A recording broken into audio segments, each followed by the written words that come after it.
FX is the Bear, directed by Christopher Storer, is a raw and unforgiving portrayal into the human condition and what it's like to own and operate a restaurant.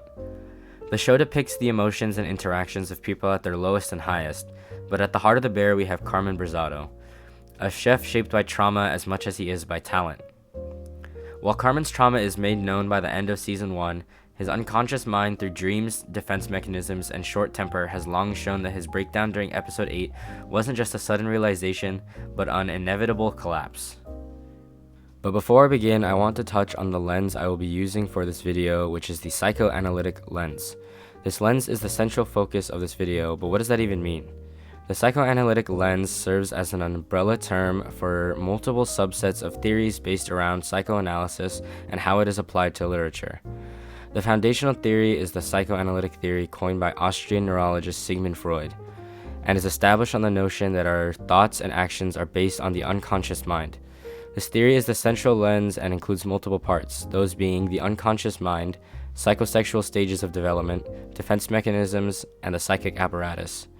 For the context of this video, we will only be focusing on the first and third ideas, as those are showcased within the show. I want to preface that this theory is not scientifically proven, it is purely serving as grounds to analyze Carmen. In the final episode of Season 1, we see Carmen at an Al-Anon meeting, finally confronting the trauma he has faced with his brother's suicide. Carmen discusses his family's history and how food and cooking has served as a double-edged sword that has both brought them together and torn them apart. He states that his brother not letting him work at the restaurant and cutting him off is the reason he has reached his acclaim. I made this plan where I was gonna go work in all the best restaurants in the world. You know, like I'm gonna go work in real kitchens, like fuck mom and dad's piece of shit, right? It wasn't a matter of becoming a great chef, but becoming enough to be seen by his brother. This breakdown was not sudden and has been an inevitable impact of repression and denial. This is a full circle moment to the dream in the first episode. The episode starts with a dream sequence. Carmen walks along the Clark Street Bridge, approaching a mysterious cage set against the quiet cityscape. As he opens it, a bear emerges, locking eyes with him. Carmen utters the words, "I know," before the bear charges full force, only for Carmen to jolt awake, gasping.